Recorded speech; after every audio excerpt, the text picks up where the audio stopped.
Morning everybody, this is Stephen Pugh of the Home Bible College. It's April the 25th today and we're looking at the first book of Kings and chapter 4. And Solomon lists in this chapter all of his officials. It's a great long list of names that are hard to say from all sorts of places we've never heard of. But of course for Israel it's a fascinating list. And for the people concerned, it was all very important. You see, that's the thing about the Bible. The Bible is not just a list of things that happened. It's actually a list of people that were involved. And most of the people we're not even aware of who they are. We hardly know some of the places where they lived. But of course, for Israel, this was all very, very fascinating stuff.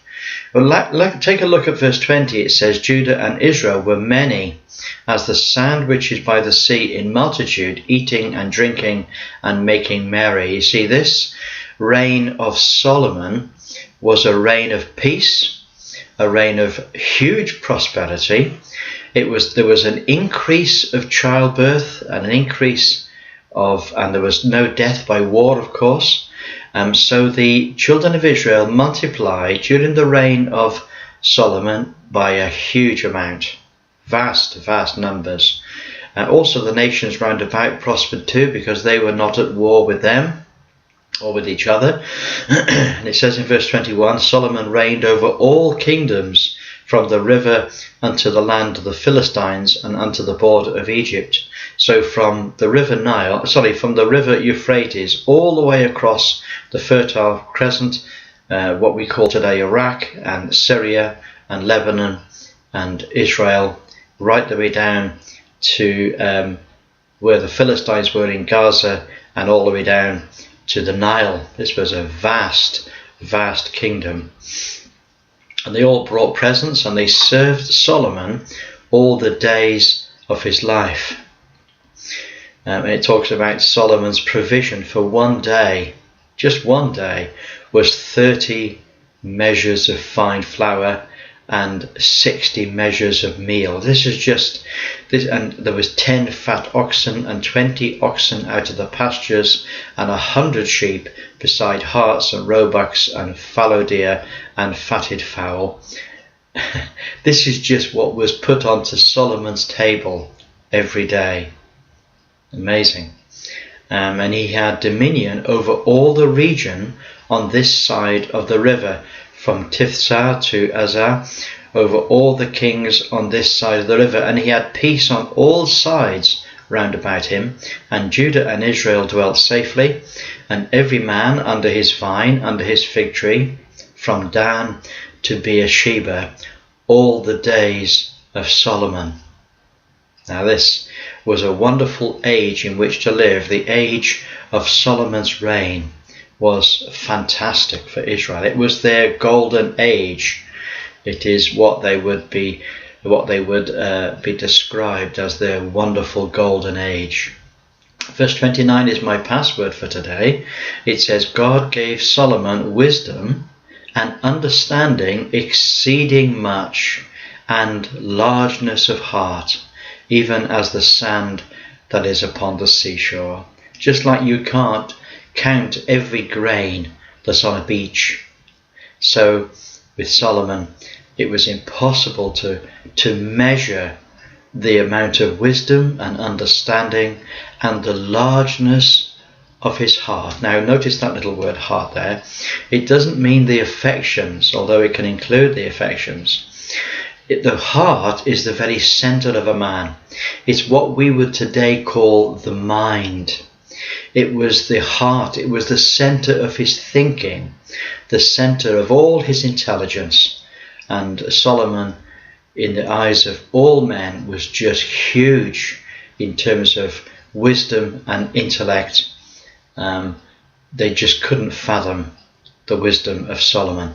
And Solomon's wisdom excelled all the wisdom of all the children of the east country and all the wisdom of Egypt. He was wiser than all men. You see, now the two civilizations, the one that was in Babylon and the one that was in Egypt, were great and they were vast, and they had vast reserves of knowledge and wisdom. But Solomon's wisdom exceeded them all. Amazing. It says of him, it talks about all the things that he did. It says that he wrote 3,000 proverbs. A proverb was generally was a couplet. It normally was two concepts put together, complementary thoughts, and these proverbs were sort of the essence of wisdom, of the essence of clever knowledge, and sort of the correct understanding of the world in which we live. That's what his proverbs were. He wrote 3,000 of those, and he also wrote 1,005 songs. So he was a songwriter as well as a philosopher. He spoke of trees, he spoke of the cedar tree, he spoke of hyssop, he spoke of beasts and fowls and creeping thing and fish. You know, Solomon inquired into all the world in which he lived, and his wisdom and his knowledge was immense. And verse 34, and there came of all people to hear the wisdom of Solomon from all the kings of the earth. You see, if you were a king away in Britain, or if you were a king in Africa, you would have to go to see Solomon. Solomon was the one repository of ultimate knowledge, and they would travel long distances and they'd bring their gifts to Solomon. In chapter 5 we find that Hiram, the king of Tyre, sent his servants unto Solomon, for he had heard that they had anointed him king in the place of his father. For Hiram was ever a lover of David. David had lots of men that greatly admired him. And they didn't just admire him, but they were hugely attached to him. They loved him deeply. They had huge respect and honour to David, and Hiram was one of these men. And Solomon wrote to him and sent a message saying, you remember how that David my father could not build a house unto the name of the Lord his God, because of the wars that were around about him on every side, until the Lord put rest, until the Lord put them under the soles of his feet. But now the Lord has given me rest on every side, so that there is not an adversary or an evil occurrence. And behold, I propose to build a house unto the name of the Lord my God, as the Lord spake unto David my father, saying, thy son whom I will set upon thy throne in thy room, he shall build a house unto my name. So Solomon requests for servants and for building materials. And Hiram heard the words of Solomon, and when he heard them, he rejoiced greatly. Isn't that amazing? Isn't that amazing that a Gentile king should rejoice greatly when he hears that Solomon is going to build the house of the Lord? You see, Hiram was a righteous man among the Gentiles. It's what the Jews would call him today. And he said, blessed be the Lord this day, which hath given unto David a wise son over all his people. And so Hiram sent to Solomon, saying, I have considered the things, and I'm going to be giving you all the help that you need. And it says the Lord gave Solomon wisdom as he promised. And so Solomon set about this huge task of building. Now Hiram provided all the cedars and the firs that Solomon required. And Solomon paid him goods. He paid him 20,000 measures of wheat and 20 measures of oil every year. And Solomon sent 30,000 men to Lebanon as workers. 30,000, that's a huge workforce.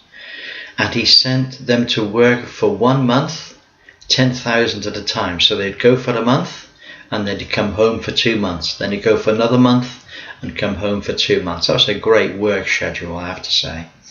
Solomon had 70,000 that bore burdens. So these were men who literally just carried stuff.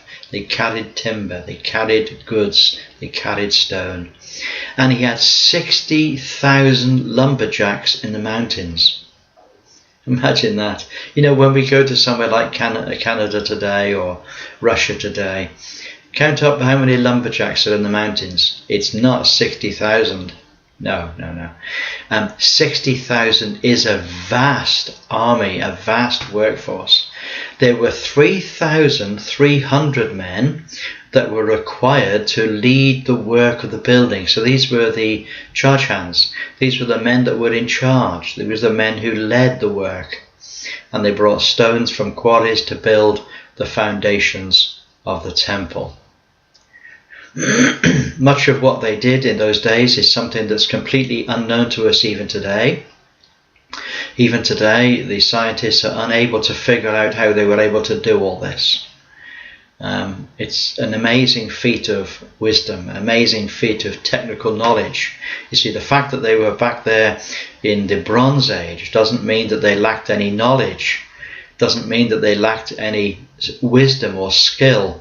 They were hugely clever, and it all came from Solomon. What a wonderful passage today, and look forward to speaking to you all again tomorrow. Have a wonderful day. Bye for now.